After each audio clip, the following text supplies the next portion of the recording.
بسم اللہ الرحمن الرحیم۔ السلام علیکم۔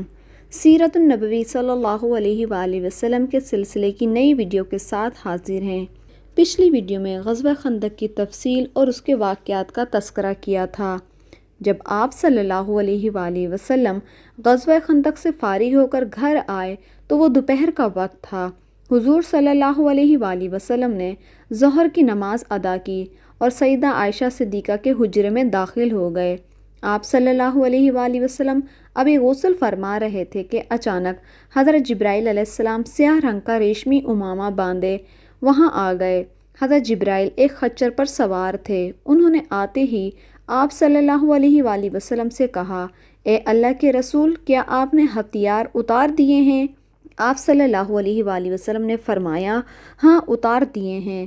یہ سن کر حضرت جبرائیل نے کہا، لیکن اللہ تعالیٰ کے فرشتوں نے تو ابھی ہتھیار نہیں اتارے۔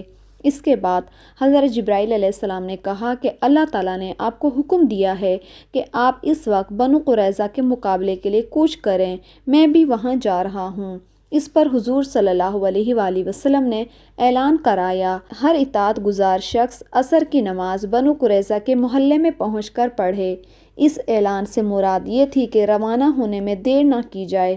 آپ صلی اللہ علیہ وآلہ وسلم نے خود بھی فوراً ہتھیار لگائے، زرہ بختر پہنی، اپنا نیزہ دستے مبارک میں لیا، تلوار گلے میں ڈالی اور اپنے گھوڑے پر سوار ہو گئے۔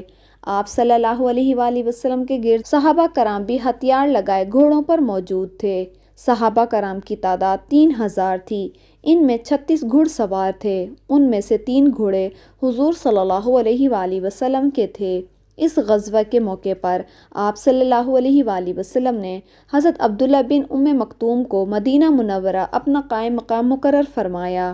حضور صلی اللہ علیہ وآلہ وسلم آگے آگے حضرت علی پرچم لیے ہوئے بنو قریظہ کی طرف روانہ ہوئے۔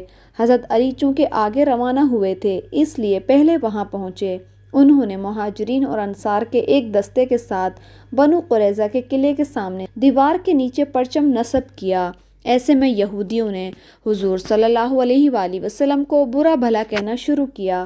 اس پر حضرت علی اور دوسرے صحابہ کرام کو غصہ آ گیا۔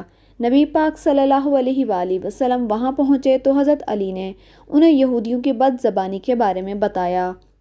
آپ صلی اللہ علیہ وآلہ وسلم نے ان کی پوری آبادی کو گھیرے میں لینے کا حکم دے دیا۔ یہ محاصرہ 50 دن تک جاری رہا۔ یہودی اس محاصرے سے تنگ آ گئے اور آخر کار آپ صلی اللہ علیہ وآلہ وسلم کے سامنے حاضر ہو گئے۔ حضور صلی اللہ علیہ وآلہ وسلم نے انہیں باندھنے کا حکم فرمایا اور ان کی مشقیں کس دی گئیں۔ ان کی تعداد 600 یا 750 تھی۔ انہیں ایک طرف جمع کر دیا گیا۔ یہ سب وہ تھے جو لڑنے والے تھے، اور ان کے بعد یہودی عورتوں اور بچوں کو حویلیوں سے نکال کر ایک طرف جمع کیا گیا۔ ان بچوں اور عورتوں کی تعداد 1000 تھی۔ ان پر حضرت عبداللہ بن سلام رضی اللہ تعالیٰ عنہ کو نگران بنایا گیا۔ اب یہ لوگ بار بار آپ کے پاس آ کر معافی مانگنے لگے۔ اس پر آپ صلی اللہ علیہ وآلہ وسلم نے فرمایا، کیا تم اس بات پر رضامند ہو کہ تمہارے معاملے کا فیصلہ تمہارا ہی منتخب کیا ہوا کوئی آدمی کرے؟ انہوں نے جواب دیا، سعد بن معاذ رضی اللہ تعالیٰ عنہ جو فیصلہ کر دیں گے ہمیں منظور ہوگا۔ سعد بن معاذ مسلمان ہونے سے پہلے ان یہودیوں کے دوست اور ان کے نزدیک قابل احترام شخصیت تھے۔ حضور صلی اللہ علیہ وآلہ وسلم نے ان کی یہ بات مان لی۔ سعد بن معاذ رضی اللہ تعالیٰ عنہ غزوہ خندق میں شدید زخمی ہو گئے تھے۔ وہ اس وقت مسجد نبوی کے قریب ایک خیمے میں تھے۔ حضور صلی اللہ علیہ وآلہ وسلم کے حکم پر انہیں بنو قریظہ کی آبادی میں لایا گیا۔ ان کی حالت بہت خراب تھی۔ آخر وہ نبی پاک صلی اللہ علیہ وآلہ وسلم کے پاس پہنچ گئے۔ انہیں ساری بات بتائی گئی۔ اس پر حضرت سعد بن معاذ رضی اللہ تعالیٰ عنہ نے کہا، فیصلے کا حق تو اللہ تعالیٰ کا ہے یا پھر اللہ کے رسول کا۔ حضور صلی اللہ علیہ وآلہ وسلم نے ارشاد فرمایا، اللہ نے ہی تمہیں حکم دیا ہے کہ یہودیوں کے بارے میں فیصلہ کرو۔ اب انہوں نے فیصلہ سنایا، میں یہ فیصلہ کرتا ہوں کہ ان کے مردوں کو قتل کر دیا جائے اور ان کا مال اور دولت مال غنیمت کے طور پر لے لیا جائے اور ان کے بچوں اور عورتوں کو غلام اور لونڈیاں بنا لیا جائے۔ حضرت سعد بن معاذ رضی اللہ تعالیٰ عنہ نے یہودیوں سے اپنی سابقہ دوستی کی پرواہ نہ کرتے ہوئے اتنا سخت فیصلہ اس لیے سنایا تھا کہ ان یہودیوں کا ظلم و ستم اور ان کا فتنہ انگیزی حد سے زیادہ بڑھ گئی تھی۔ اگر انہیں یوں ہی زندہ چھوڑ دیا جاتا تو یقینی طور پر یہ لوگ مسلمانوں کے خلاف بدترین سازشیں کرتے رہتے، اور ان کا مزاج بچھو اور سانپ کی مانند ہو چکا تھا جو کبھی ڈسنے سے باز نہیں آ سکتا، اس لیے ان کا سر کچلنا ہی ضروری تھا۔ ان کا فیصلہ سن کر حضور صلی اللہ علیہ وآلہ وسلم نے ارشاد فرمایا، تم نے اللہ تعالیٰ کے فیصلے کے مطابق فیصلہ سنایا ہے، اس فیصلے کی شان بہت اونچی ہے۔ آج صبح سحر کے وقت فرشتے نے آ کر مجھے اس فیصلے کی اطلاع دی تھی۔ اس کے بعد حضور صلی اللہ علیہ وآلہ وسلم نے حکم دیا کہ بنو قریظہ کی حویلیوں میں جو کچھ مال اور ہتھیار وغیرہ ہیں سب ایک جگہ جمع کر دیے جائیں۔ چنانچہ سب کچھ نکال کر ایک جگہ ڈھیر کر دیا گیا۔ اس سارے سامان میں 1500 تلواریں، 300 زرہیں، 2000 نیزے تھے۔ اس کے علاوہ بے شمار دولت تھی، مویشی بے تحاشا تھے۔ سب چیزوں کے 5 حصے کیے گئے، ان میں سے 4 حصے سب مہاجرین میں تقسیم کر دیے گئے۔ یہاں شراب کے بہت سے مٹکے بھی ملے، ان کو توڑ کر شراب کو بہا دیا گیا۔ اس کے بعد یہودی قیدیوں کو قتل کر دیا گیا۔ قتل ہونے والوں میں ان کا سردار حی بن اخطب بھی تھا۔ بچوں اور عورتوں کو غلام اور لونڈیاں بنا لیا گیا۔ اس واقعے کے بعد حضرت سعد بن معاذ رضی اللہ تعالیٰ عنہ غزوہ خندق میں لگنے والے زخم کے باعث شہید ہو گئے، اور ان کے جنازے میں فرشتوں نے بھی شرکت کی۔ انہیں دفن کیا گیا تو قبر سے خوشبو آنے لگی۔ قیدی عورتوں میں حضور صلی اللہ علیہ وآلہ وسلم نے ارشاد فرمایا، جو عورتیں فروخت کی جائیں اپنے بچوں سے جدا نہ کی جائیں، یعنی کہ جہاں ماں رہے وہیں ان کے بچے بھی رہیں جب تک کہ ان کا بچہ جوان نہ ہو جائے۔ اگر کوئی شخص اپنی لونڈی کو فروخت کرنا چاہے تو اسے اس کے بچے سے جدا نہ کرے۔ اس کے بعد آپ صلی اللہ علیہ وآلہ وسلم نے قبیلہ بنو ہرزل سے ان کے ناپاک حرکات کا انتقام لینے کا ارادہ فرمایا۔ بنو ہزیل نے رجی کے مقام پر حضور صلی اللہ علیہ وآلہ وسلم کے صحابہ کرام کو شہید کیا تھا۔ یہ لوگ خود آپ صلی اللہ علیہ وآلہ وسلم کی خدمت میں حاضر ہوئے تھے اور درخواست کی تھی کہ ان کے علاقے میں اسلام کی تعلیم کے لیے کچھ حضرات کو بھیج دیا جائے۔ چنانچہ جب حضور صلی اللہ علیہ وآلہ وسلم نے اپنے 10 صحابہ کرام کو ان کے ساتھ روانہ فرمایا، ان لوگوں نے انہیں دھوکے سے شہید کر دیا۔ آپ صلی اللہ علیہ وآلہ وسلم کو ان صحابہ کرام کی مظلومانہ شہادت کا بے حد رنج تھا، چنانچہ ان لوگوں کو سزا دینے کا فیصلہ فرمایا۔ صحابہ کرام کو تیاری کا حکم فرمایا، پھر لشکر کو لے کر روانہ ہوئے۔ بظاہر تو شام کی طرف کوچ کیا، مگر اصل مقصد بنو ہزیل کے خلاف کارروائی تھی۔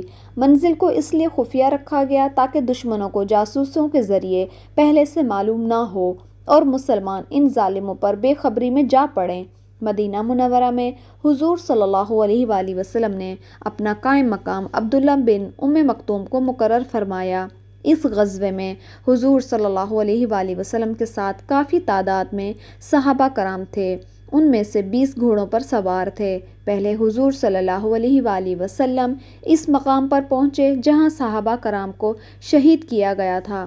آپ صلی اللہ علیہ وآلہ وسلم نے وہاں ان کے لیے مغفرت اور رحمت کی دعا کی۔ ادھر کسی طرح بنو ہزیل کو پتہ چل گیا کہ مسلمان ان پر حملہ کرنے کے لیے آ رہے ہیں۔ وہ ڈر کے مارے پہاڑوں میں جا چھپے۔ جب حضور صلی اللہ علیہ وآلہ وسلم کو ان کے فرار ہونے کا پتہ چلا تو صحابہ کرام کو مختلف سمتوں میں روانہ فرمایا، لیکن ان کا کوئی آدمی مل نہ سکا۔ آخر کار حضور صلی اللہ علیہ وآلہ وسلم واپس روانہ ہوئے۔ اس غزوے کو غزوہ بنی لحیان کہا جاتا ہے۔ راستے میں حضور صلی اللہ علیہ وآلہ وسلم ابوا کے مقام سے گزرے۔ یہاں حضور صلی اللہ علیہ وآلہ وسلم کی والدہ کو دفن کیا گیا تھا۔ آپ صلی اللہ علیہ وآلہ وسلم نے ادھر ادھر نظریں دوڑائیں تو اپنی والدہ کی قبر نظر آ گئی۔ آپ صلی اللہ علیہ وآلہ وسلم نے وضو کیا، 2 رکعت نماز ادا کی، پھر حضور صلی اللہ علیہ وآلہ وسلم روئے۔ آپ صلی اللہ علیہ وآلہ وسلم کو روتا دیکھ کر صحابہ کرام بھی رو پڑے۔ حضور صلی اللہ علیہ وآلہ وسلم مدینہ پہنچے۔ ابھی چند راتیں ہی گزری تھی کہ خبر ملی عیین ابن حسین نے کچھ سواروں کے ساتھ مل کر حضور صلی اللہ علیہ وآلہ وسلم کی چراگاہ پر چھاپا مارا ہے۔ ان چراگاہ میں حضور صلی اللہ علیہ وآلہ وسلم کے 20 اونٹ تھے۔ اونٹوں کی حفاظت کے لیے حضرت ابو ذر غفاری کے بیٹے تھے۔ حضرت ابو ذر غفاری رضی اللہ تعالیٰ عنہ کی بیوی بھی وہاں تھی۔ ان حملہ ور نے حضرت ابو ذر غفاری کے بیٹے کو قتل کر دیا۔ اس واقعے کا سب سے پہلے حضرت سلمہ بن اکوع رضی اللہ تعالیٰ عنہ کو پتہ چلا۔ وہ اپنی کمان اٹھائے صبح صبح ہی چراگاہ کی طرف جا رہے تھے۔ ان کے ساتھ ان کا غلام بھی تھا۔ وہ ان کا گھوڑا لے کر آیا تو لگام سے پکڑ کر اسے ہنکا رہا تھا۔ راستے میں ان کی ملاقات عبد الرحمن بن عوف کے ایک غلام سے ہوئی۔ اس نے حضرت سلمہ رضی اللہ تعالیٰ عنہ کو بتایا کہ اینا بن حسین کے کچھ سواروں کے ساتھ نبی پاک صلی اللہ علیہ وآلہ وسلم کی چراگاہ پر چھاپا مارا ہے اور وہ حضور صلی اللہ علیہ وآلہ وسلم کے اونٹوں کو لے گئے ہیں۔ چراگاہ کے محافظ کو انہوں نے قتل کر دیا ہے اور ایک خاتون کو اٹھا کر لے گئے ہیں۔ یہ سنتے ہی حضرت سلمہ رضی اللہ تعالیٰ عنہ نے اپنے غلام سے کہا، اس گھوڑے پر بیٹھ کر روانہ ہو جاؤ اور نبی پاک صلی اللہ علیہ وآلہ وسلم کو خبر دو۔ غلام تو اسی وقت روانہ ہو گیا۔ ساتھ ہی سلمہ رضی اللہ تعالیٰ عنہ ایک ٹیلے پر چڑھ کر پکارے، لوگو دوڑو، کچھ لوگ نبی پاک صلی اللہ علیہ وآلہ وسلم کے اونٹ لے اڑے ہیں۔ یہ اعلان 3 بار دہرا کر وہ اکیلے ہی ان ڈاکوؤں کی طرف دوڑ پڑے۔